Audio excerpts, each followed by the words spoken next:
Saya agak-agak risih sebenarnya ya. Kalau bicara soal Jokowi itu seolah-olah Jokowi itu virus yang harus dihabisin gitu. Semua masalah kayaknya ditimpahin dengan Jokowi, kok kayaknya Jokowi ini kayak sampah gitu loh. Yang bilang sampah siapa tadi? Oh gitu. Oh berarti Anda sampah dong ya. Saya mau katakan, Jokowi masih hidup. Oleh karena itu, adililah segera Jokowi itu. Karena banyak sekali kasusnya yang terpampang di depan mata kita, tapi tidak kemudian dihukum apapun. Jokowi lagi. Orang korengan aja Jokowi yang salah. Saya heran gitu loh. Bahwa Jokowi harus diadili atas dasar banyak pelanggaran hukum yang dilakukannya. Ada korupsi yang terancam 20 tahun. Ada nepotisme, politik dinasti terancam 12 tahun menurut KUHP. Ada juga korupsi di saat bencana COVID-19, hukuman mati ancamannya. Jadi Jokowi itu kalau masuk ke pengadilan, diproses hukum secara benar, maka ada 3 kemungkinan. 12 tahun, 20 tahun, dan maksimal yang bisa kita tuntut bersama adalah hukuman mati bagi Jokowi. Jelas landasan hukumnya, bukan main-main, bukan emosi. Jokowi lagi. Orang korengan aja Jokowi yang salah. Saya heran gitu loh. Ada satu hal yang bikin kita makin hari makin geleng-geleng kepala. Sama kelakuan sebagian kelompok di negeri ini. Apapun isu yang muncul, siapapun yang salah, dan kapanpun kejadiannya, ujung-ujungnya cuma satu nama yang selalu mereka kambing hitamkan, Pak Jokowi. Lagi dan lagi. Tangkap Jokowi, adili Jokowi, penjarakan Jokowi, miskinkan Jokowi, cabut hak politiknya. Itu yang saya tuntut.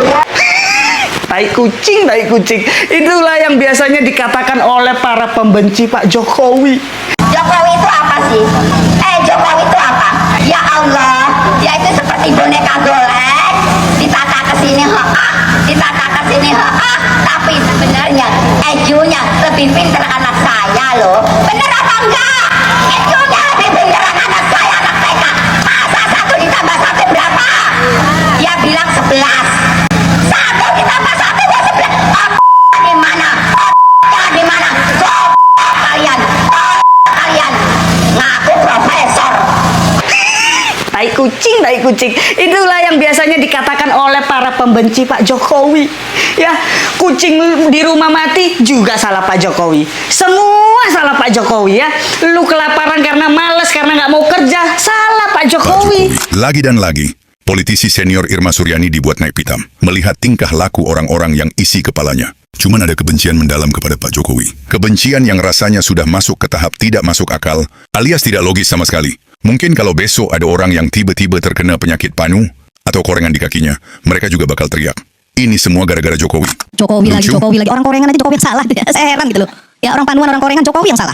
Nah, saya mau kasih tahu gini Pak Faisal sama Haris. Jokowi itu hebat. Bagi saya dia presiden yang sangat hebat. Kenapa? Presiden sipil, orang sipil bisa jadi presiden Republik Indonesia 2 periode. Itu luar biasa, belum ada di Indonesia. Selama ini yang kuat itu kan selalu TNI. Presiden yang kuat ya, mulai Soeharto, SBY, itu TNI. Nggak ada gejolak. Terus kalau tadi Haris bilang soal demokrasi di era Jokowi, kalau menurut saya demokrasi di era Jokowi itu malah kebablasan.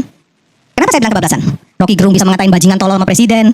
Kemudian Faisal Asegaf bisa ngomongin presiden macam-macam. Ferry Amsari bisa bikin dirty provokator. Kemudian apa namanya? Aduh, kalau dipidana zaman Soeharto lebih parah lagi. Zaman SBY teman saya Ferry Juliantono juga di penjara. Jadi nggak usah terlalu cengeng juga lah jadi aktivis.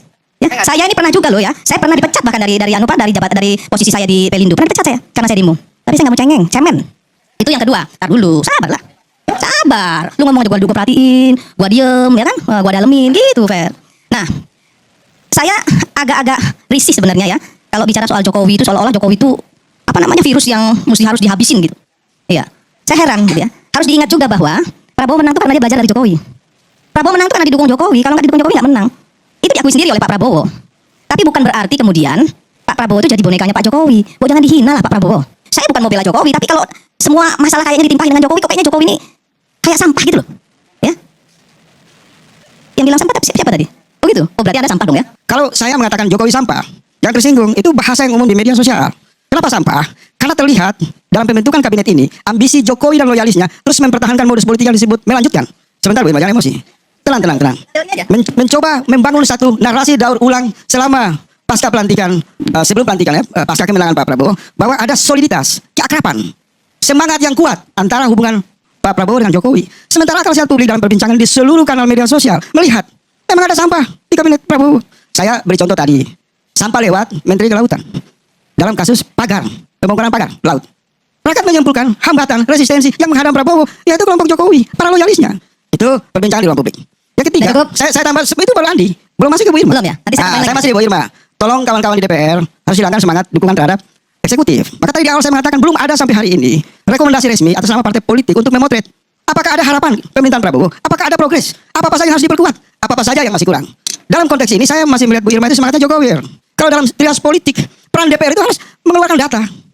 Data secara objektif mengatakan bahwa kabinet Bapak Prabowo ini harus dievaluasi secara serius. Misal, saya mau kasih contoh. Ada sebentar Bu Irma, izin saya berbicara. Misal, indikasi hambatan yang paling mengganggu Prabowo misal di bidang keamanan. Tadi kan itu sudah Anda sampaikan. Satu-satu. Kan Sudah Anda sampaikan sampaikan, tadi. saya Tadi sudah sudah sampaikan. sampaikan. Menurut saya gini, menurut Saya saya satu gini. menit, Bu Irma. Kalau Saya saya, potong, Bu Irma. kalau Anda bilang saya Jokowi banget, Anda saya bilang pembenci Jokowi banget. Saya nggak mau masih dibelah juga. Nggak bisa itu juga. Saya bicara dalam Nggak boleh konstruksi- begitu. Nggak bisa dalam begitu, konstruksi Bos. kebijakan. Nggak bisa. Jadi Kita itu harus fair, ya. Kalau Bisa bicara itu harus lanjut fair. sedikit aja. Tadi Anda ngomong, saya diam. Setengah menit. Nah, ketika saya ngomong, ya Bisa, sudah Pak. selesai. Saya lanjut setengah menit dan saya Nggak bisa berhenti. begitu. Saya mau membuktikan. Nggak bisa. Anda sudah menyampaikan itu tadi di depan. Apa yang Jangan menjadi beban diulang-ulang Prabowo yang terus. disebut Jokowi? Jangan Itu ya, diulang-ulang terus. saya mau lanjut ya. Anda hanya Contohnya, ingin mengadu domba antara hampir Jokowi dan Pak setiap- Prabowo. Itu masalahnya. Bu Irma dengar sebentar, Bu Irma. Nggak bisa. Saya nggak mau dengar Anda mengadu domba. Saya mau bisa sama Mau Apa tadi? Nggak bisa.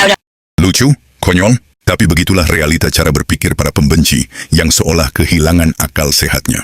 Mari kita jujur pada diri sendiri. Apa sih sebenarnya salah seorang Jokowi? Sampai-sampai semua persoalan di negeri ini, dari masalah makro sampai urusan remeh-temeh, selalu dilimpahkan ke pundak Pak Jokowi.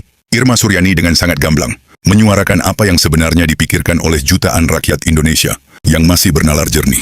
Apapun kondisi dan situasinya, kelompok pembenci ini selalu punya cara untuk mengarahkan telunjuknya ke arah Pak Jokowi. Lampu mati, salah Jokowi.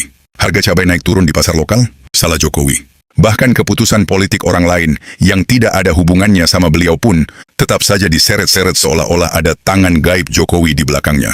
Pertanyaannya, apakah mereka ini benar-benar kritis demi bangsa atau cuma sekadar dengki yang sudah mengkristal? Mau diakui atau tidak, ini adalah fakta sejarah yang tidak bisa diubah oleh narasi kebencian manapun, bahwa Pak Jokowi adalah salah satu figur paling hebat yang pernah dimiliki negara ini. Kenapa kita berani sebut beliau hebat? Mari kita lihat fakta objektifnya. Pak Jokowi itu bukan anak jenderal. Beliau bukan keturunan konglomerat, bukan pimpinan partai politik besar sejak awal, dan sama sekali tidak memiliki latar belakang militer. Beliau adalah orang sipil murni, dari latar belakang keluarga biasa saja.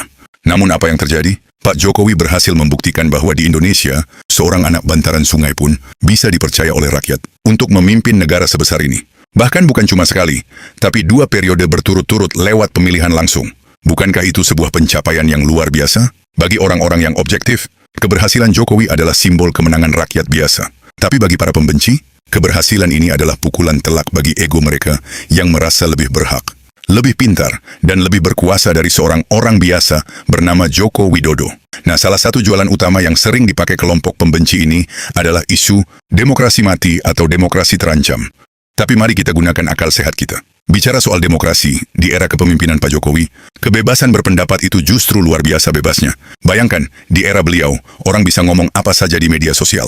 Mau mengkritik, caci maki, bikin julukan-julukan bernada menghina, sampai menyebarkan tuduhan tanpa data pun, pelaku-pelakunya masih bisa tidur nyenyak di rumahnya masing-masing. Mana ada pembungkaman? Kalau demokrasi di era Jokowi betul-betul dibungkam seperti yang mereka tuduhkan, kelompok-kelompok pembenci ini tidak akan bisa terus-menerus menggelar jumpa pers, membuat konten hoax, atau berorasi di jalanan setiap minggu. Mereka bisa sebebas itu bersuara justru karena Pak Jokowi menjamin kebebasan demokrasi. Tapi ironisnya, kebebasan yang diberikan Pak Jokowi malah dipakai oleh mereka untuk menyerang dan memfitnah Pak Jokowi secara personal. Sungguh sebuah sikap yang sangat tidak tahu terima kasih. Jadi, sekali lagi kita cuma bisa merasa heran dan kasihan melihat kelompok pembenci ini. Kebencian telah membutakan mata hati dan pikiran mereka sampai-sampai tidak mampu lagi melihat prestasi dan kerja keras yang nyata. Pak Jokowi membangun infrastruktur dari Sabang sampai Merauke, memeratakan pembangunan, dan membawa Indonesia disegani di panggung dunia. Tapi bagi mereka, semua itu tidak ada artinya, kalah penting dibanding obsesi mereka untuk terus menyalahkan Jokowi atas segala hal, termasuk urusan orang Panuan dan Korengan. Pada akhirnya, sejarah akan mencatat dengan adil. Sejarah akan mencatat Pak Jokowi sebagai pemimpin rakyat yang bekerja keras dan meninggalkan warisan nyata. Sementara para pembencinya, sejarah hanya akan mengingat mereka sebagai kelompok yang bisanya cuma nyinyir, berprasangka buruk, dan sibuk mencari-cari kesalahan orang lain tanpa pernah bisa berbuat apa-apa untuk bangsa ini. Bagaimana menurut kalian? Apakah wajar jika persoalan di negeri ini selalu dialamatkan ke Pak Jokowi? Atau memang otak para pembencinya saja yang sudah tidak sanggup berpikir jernih? Coba tulis pendapat kalian yang objektif dan berakal sehat di kolom komentar di bawah.